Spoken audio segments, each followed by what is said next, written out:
Pozdravljeni. Pred nami je zadnji briefing pred veliko nagrado Bahreina v sezoni 2021.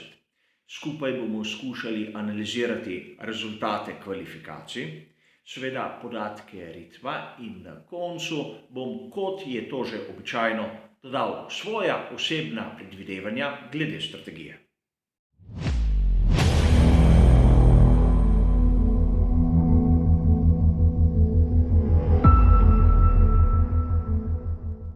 Kvalifikacije velike nagrade Bahreina so samo potrdile dobro delo in formo pri Red Bullu. Njihov bolid RB16B izgleda bistveno bolj stabilno od tistega, kar smo videli lani, in čeprav je imel Perez določene težave, mislim, da bodo letos konkurenčni Mercedesu. Tu pri Mercedesu moramo biti tudi za trenutek objektivni. Namreč proga kot taka ni pisana na kožo konceptu, ki ga sledijo pri tovarniški ekipi Mercedes. Če se spomnimo tiste tabele, ki smo jo videli v našem prvem prispevku, je tu ogromno poudarka na pospeševanju, zaviranju in je prisoten izjemno grob asfalt. Seveda, to ni noben izgovor, ampak ukolikor mi ne verjamete, se samo spomnite, kaj se je zgodilo tu v sezoni 2018 in 2019. Vse eno, drugo in tretje mesto za oba tovarniška Mercedesa niti ni tako slab rezultat. Treba je poudariti izjemno dobre kvalifikacije Pierresa Gaslija. A tu za ekipo Alfa Tauri sledi že prva malce slaba novica. Namreč med petkom in soboto so na bolidu Pierresa Gaslija zamenjali tisto kontrolno elektroniko in baterijo. Nobene kazni, a sezona je še prekleto dolga, zato bomo lahko videli kakšne težave v nadaljevanju. Nasplošno so bili pri Alfa Tauriju konkurenčni. Le Yuki Tsunoda je plačal malce ceno neizkušenosti. Nekaj, kar ne moremo trditi za Sebastiana Vettela. Seveda, v prvi dirki si lahko privošči tako slabe kvalifikacije, mislim, da že na naslednji mora pokazati bistveno več. In bistveno več po mojih standardih ni Q2, temveč je Q3. Mnogi boste tudi malce razočarani nad Perezom, a tu bi rad poudaril, da 11. mesto je bilo lahko tudi izbrano malce zanalašč. Namreč na tisti poziciji začne voznik s prosto izbiro pnevmatik. In po eni strani bolje biti 11. kot 9. ali 10. z tisto zgrešeno pnevmatiko. In mogoče pri Red Bullu so razmišljali tudi v tej smeri, a o strategijah bomo govorili malce kasneje. Pri Ferrariju so seveda odpravili določene hibe lanskega bolida. Vidi se, da je SF21 bolj konkurenčen. Tu moramo biti pazljivi, predvsem v tistem delu, kjer bomo analizirali ritem, je treba biti pozoren na majhno skrivnost, katero je marsikdo spregledal, a tudi o tem malce kasneje. Mene osebno so malček razočarali pri McLarenu. Čakoval sem jih bistveno bliže tistim najboljšim. In seveda Fernando Alonso je pokazal, zakaj se je vrnil v Formulo 1. Bistveno boljše kvalifikacije od tistih, ki jih je pokazal Esteban Ocon, in mislim, da tu ni potrebno izgubljati preveč besed. Izkušnje, talent in seveda želja po dokazovanju so po mojem osebnem mnenju tu naredile razliko. Pri ostalih bi lahko poudarili dejstvo, da pri ekipi Alfa Romeo Racing so zopet tam, kjer smo jih pustili lani. Kar smo videli na prostih treningih, je bila lahko le neke vrste utvara. A dajmo jim čas, pustimo jim to dirko in šele po njej bomo prišli do določenih zaključkov. Nekaj bistvenega moram poudariti.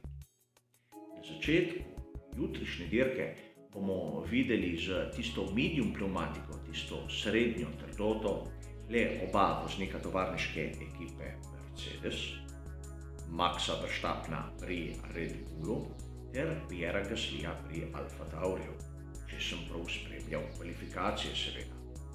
Vsi ostali bodo začeli na pneumatikah soft in to zna biti velik hendikep. Poglejmo si najprej ritem.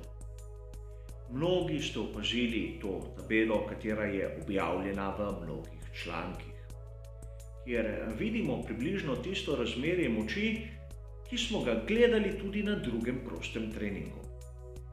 Edina ekipa, ki malce odstopa od tistega, kar sem napovedal v prejšnjem prispevku, je Ferrari.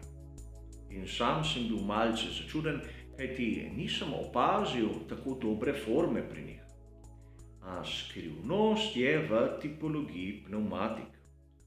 Namreč, ukolikor pogledamo, kaj so mnogi uporabili za tiste podatke, bomo ugotovili, da v večini primerov so ekipe rabile pneumatiko medium, tisto C3, le pri Ferrariju so simulacijo dirke naredili na soft, zato so tako hitri, vsaj navidezno.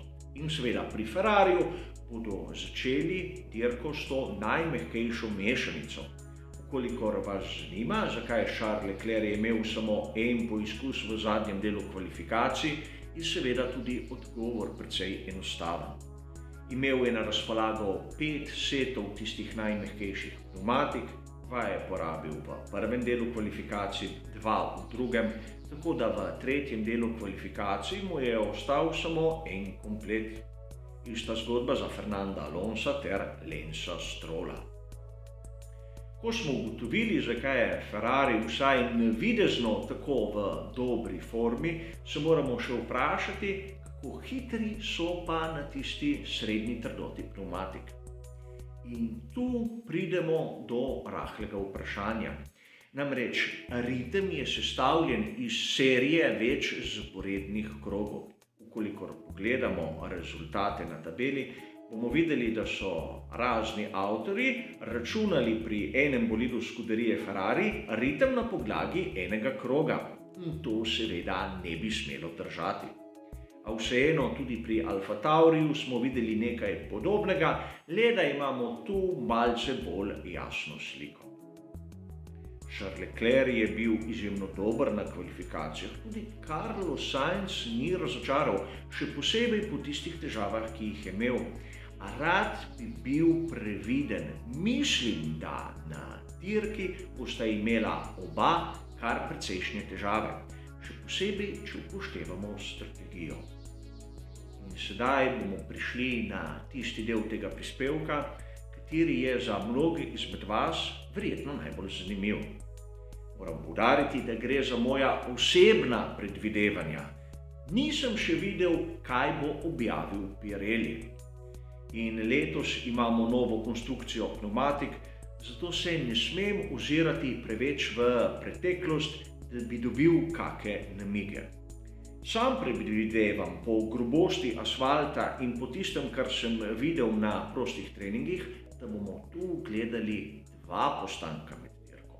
In da bi lahko bolid Formule 1 odpeljal 57 krogov samo z eno menjavo oziroma 2 kompleta pneumatik.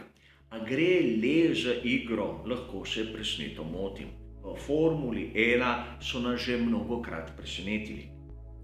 Sam kot tisto najboljšo strategijo vidim ono, ki sem jo napisal na prvo mesto. Seveda 2 dela dirke na tisti srednji trdoti pneumatik. Na prvega sem dal približno 16 krogov, drugega 17 in na to 24 krogov na tisti najtrši mešanici. Vem, izjemno očitna izbira, a ponavadi v Formuli 1 take rahlo dolgočasne strategije so tudi tiste najhitrejše. Kolikor bi si kdo privoščil malce premešati zaporedje uporabe pnevmatik, govorim za tiste, ki bodo začeli od 11. pa do 20. mesta, se lahko v teoriji situacija tudi malček spremeni. Kolikor voznik začne na tisti najtrši mešanici, opravi nekje 25 krogov, nato natakne tisto srednjo mešanico za nadaljnjih 17 krogov, bi lahko v zadnjih 15 krogih uporabil najmehkejšo pnevmatiko. To zaradi tega, ker bi bil njegov bolid toliko lažji in bi bilo to po mojem osebnem mnenju izvedljivo. Sicer nimam dovolj podatkov, gre bolj za špekulacijo. Kaj pa oni, ki bodo dirko začeli na najmehkejši mešanici? Tu mislim, da bi morali odpeljati najmanj 15 krogov na začetku, a to bi znalo biti izjemno težko, vsaj v nekem spodobnem ritmu. Nato okrog 25 krogov na tisti najtrši in nato se pojavi izbira za zadnji del ali ponovno komplet mehkih pnevmatik ali onih srednjih. Vse odvisno od prvega dela in kdaj se bodo ustavili. Ukolikor se ustavijo okrog 10. kroga, bi to pomenilo, da v zadnjem delu je logična izbira tista srednja mešanica.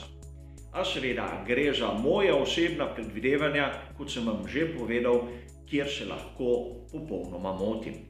O tem se bomo tudi pogovorili po končani dirki v našem običajnem komentarju.